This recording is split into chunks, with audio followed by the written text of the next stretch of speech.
Hello, welcome to Rappler Talk. I'm Marites Vitug, and joining us is a visiting professor here at the UP College of Law in BGC, the newest campus of UP. But actually, he's a professor of international maritime law at the U.S. Naval War College. We're very happy to talk to James Kraska. Fortunately, we're able to catch him his last day here at the UP College of Law.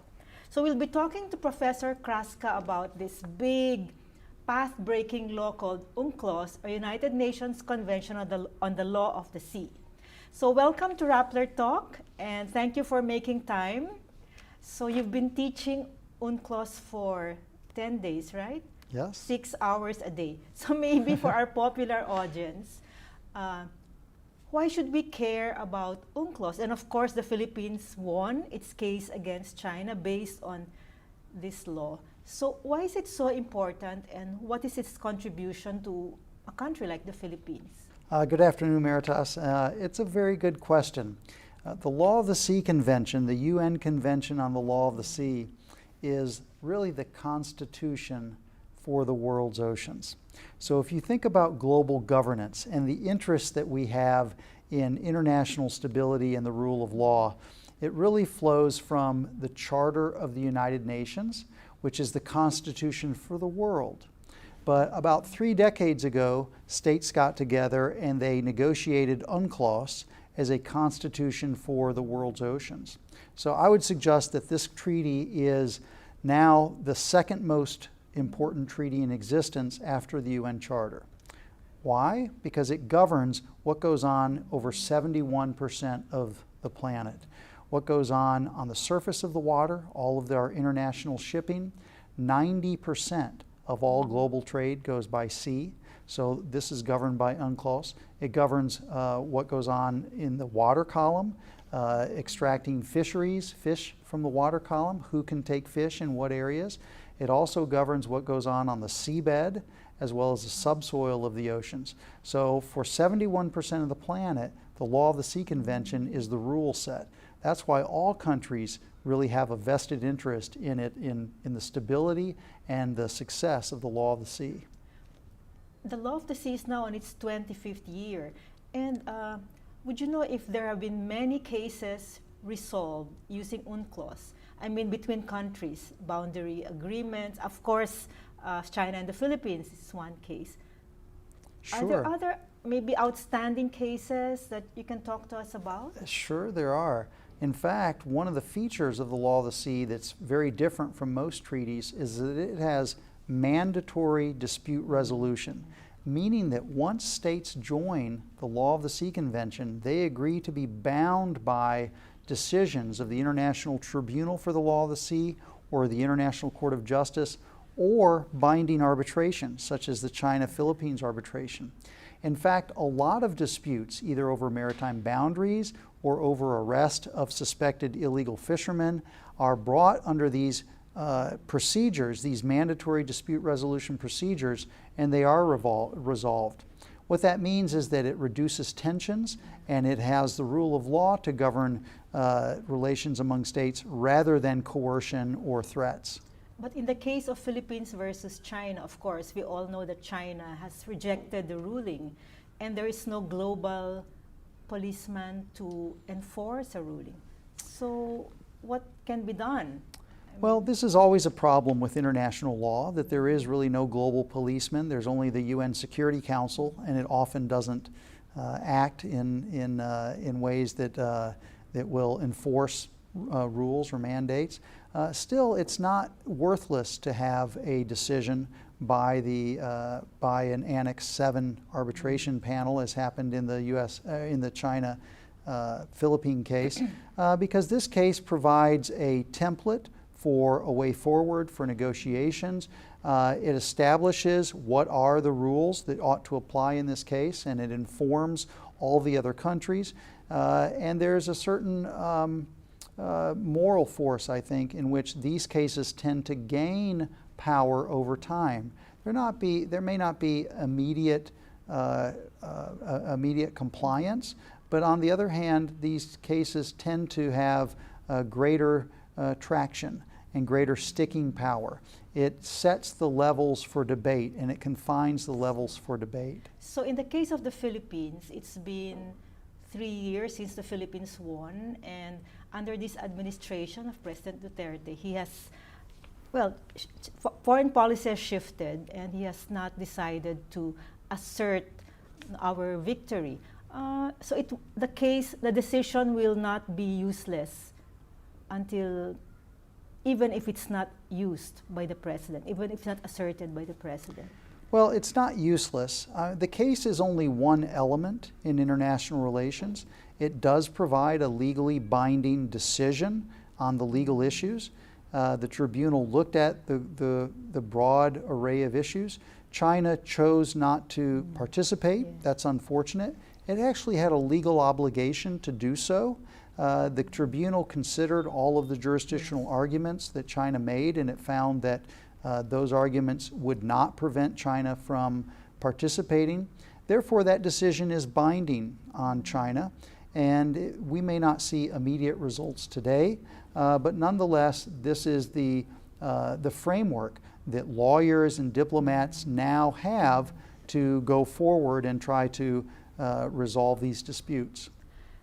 Going back to the issue of gray zone, I heard you speak about it, and the Philippines recently had a very unfortunate experience wherein a Chinese vessel, apparently part of the militia, where it's not established completely yet, rammed a Philippine fishing vessel, left 22 fishermen, abandoned them, and they were rescued by Vietnamese. Yeah. Anyway, it's a very dramatic story which resonated with many of the Filipinos. Why China did this, we have no idea. But is this part of the gray zone tactics of China in asserting its claims on the South China Sea? Well, it could be. So the gray zone... Yeah, maybe please talk to us about what is a gray zone. The gray zone refers to this gray area that some people say that lies between normal peacetime relations and armed conflict. It also is called low-intensity conflict or hybrid warfare. The question is, in this particular case, is this an example of gray zone warfare? It is certainly unlawful coercion, and whether it's driven by the state, the government of China, or individual actors, China still has some responsibility to oversee and manage the ships that fly its flag. So it's a little bit immaterial as to whether it's a maritime militia ship or not. Under Article 94 of the Law of the Sea Convention, China as a flag state has responsibility to ensure that its vessels have proper training, proper manning, and that they comply with international standards. That includes the collision regulations as well as the Maritime Search and Rescue Convention. So there are provisions which cover, does UNCLOS rather address this gray zone, this gray area? Are there provisions that cover events that are happening within this gray area? Well, the Law of the Sea Convention is the architecture for what goes on the oceans during time of peace. And there is a separate law that overlaps and interlocks with the law of the sea called the Law of Naval Warfare. And what I would suggest is that all of these activities that we've seen so far are peacetime activities. And what makes them disconcerting is that states often lack either the willpower or the capability to effectively respond.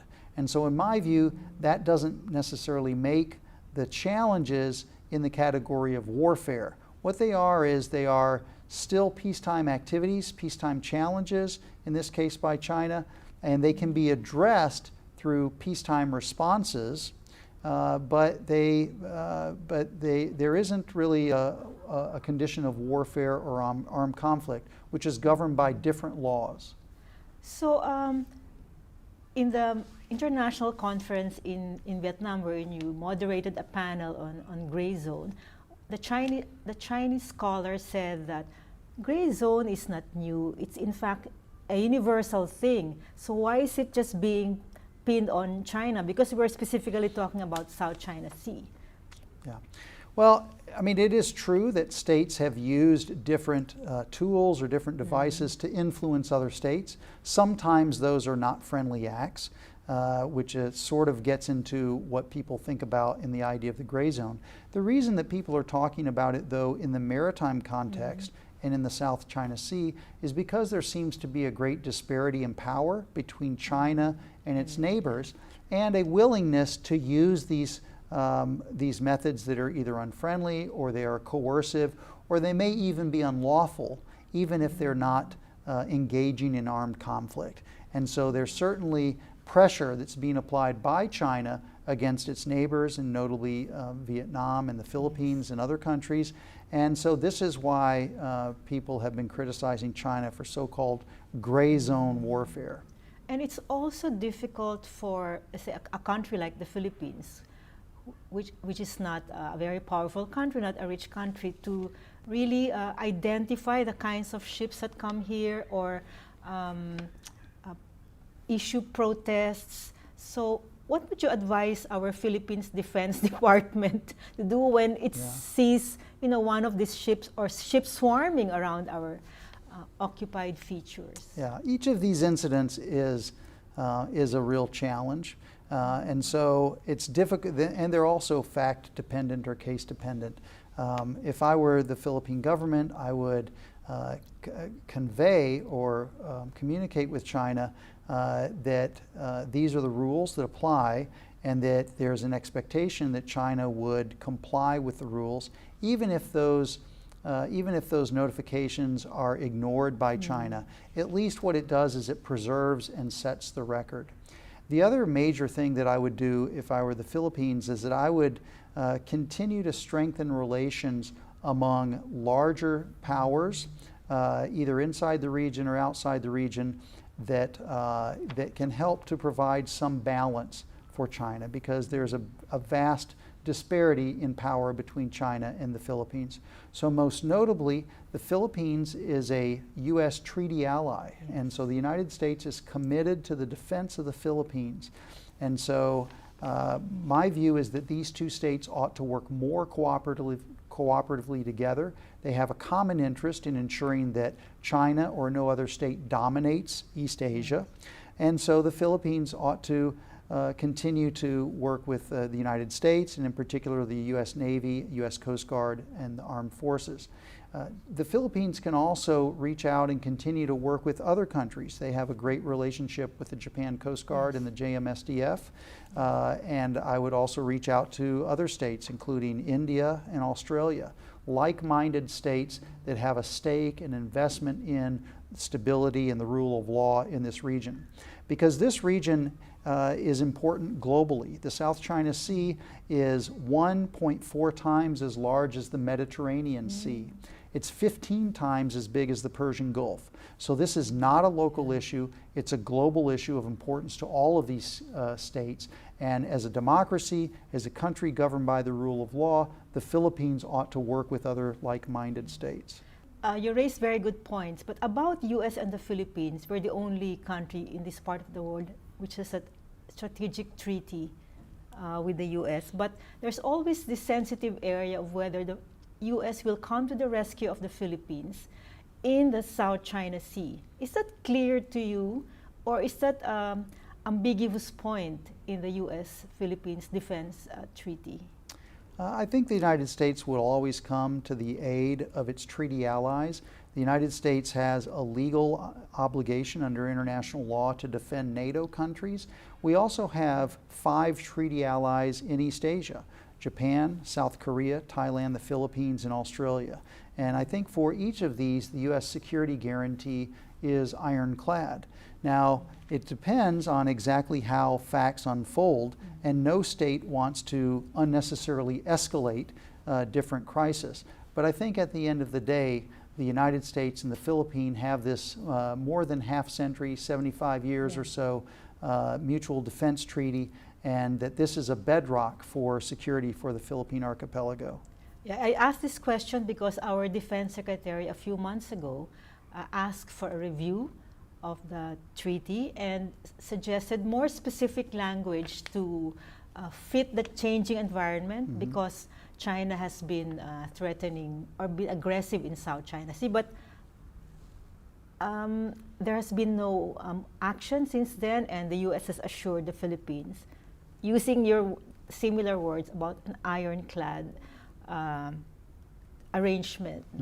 So, but still it has left doubts. Well, it's a cornerstone of American security since the First World War that the number one objective for U.S. national security is to ensure that the centers of power in the world are not dominated by a single state. So the United States fought World War II and the Cold War against Nazi Germany and against Soviet Russia to ensure that Europe did not fall under the command of one single hostile power. The United States has the same interest in East Asia, to ensure that East Asia does not fall under the control of China. So the United States has a critical invested interest in its treaty allies in East Asia. So this doesn't change whoever is the president of the United States. So there's been actually a remarkable degree of consistency among administrations over U.S. defense priorities. Yes, we are a democracy, and there can be changes on the margins slightly, but typically this has been a bipartisan view through 2 world wars, through the Cold War, and now the recognition of China as a strategic competitor and even potential threat in East Asia. This is a bipartisan understanding, so I don't believe it's dependent upon any whoever occupies the White House. Speaking about China, it has not, it has rejected the ruling of the arbitral tribunal. It's doing all these gray zone tactics. It's quite aggressive. I mean, in terms of Philippine experience, China is the least trusted country here. Don't they care? Doesn't China care for its reputation, not only in the Philippines but in the world? Does it? I think you mentioned a cost to its global reputation. Does it really care? Well, it appears right now, at least the leadership in China has made the calculation that using coercion is to its benefit.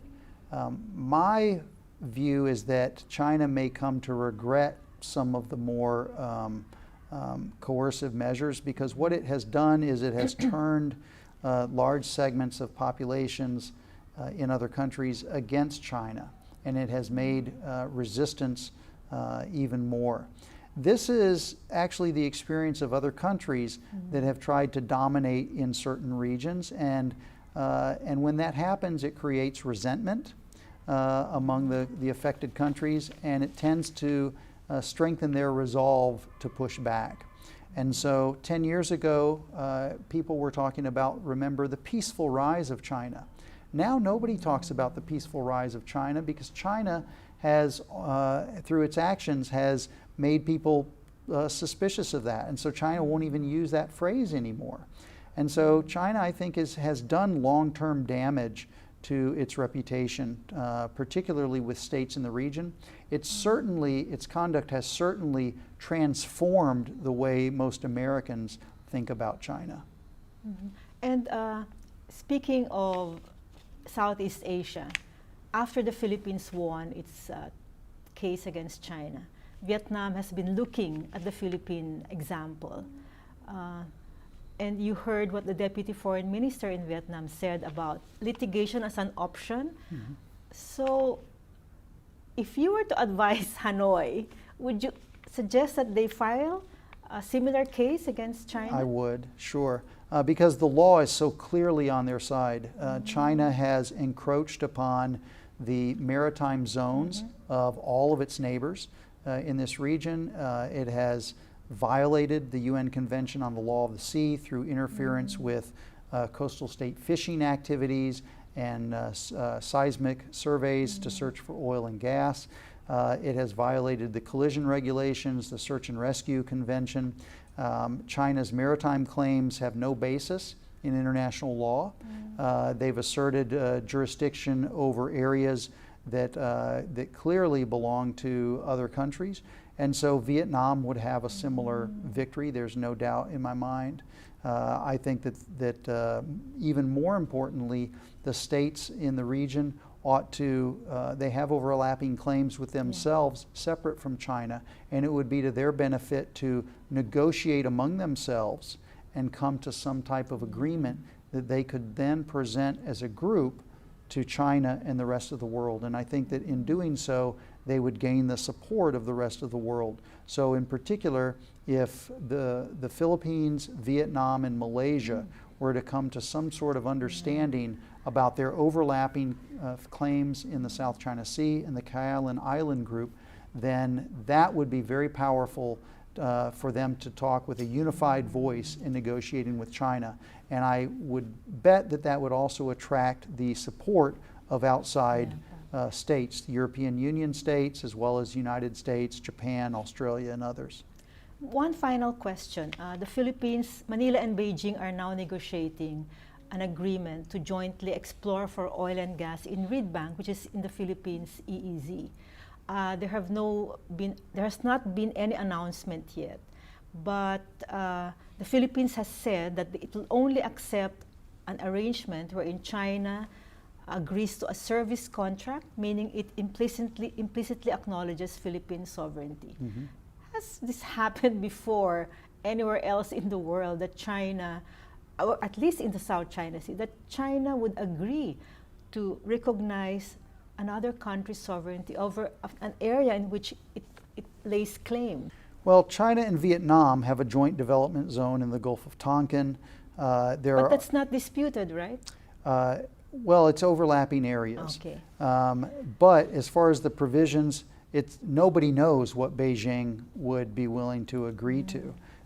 If I were the Philippines, I would be fairly reticent about negotiating anything that suggests that you've given up sovereign rights and jurisdiction over your economic zone, your 200-mile offshore economic zone, because that was something that was fought for and won through hard negotiations by the developing states during the 1970s, so that all coastal states would be entitled to have an economic zone offshore in order to aid their own sustainable development. And so it would be set an awful precedence for a developing state to have to cede that rightful authority to some other country. Well, we're still waiting. We're watching this closely, and but we're learning from different sources that there's been sort of an impasse right now.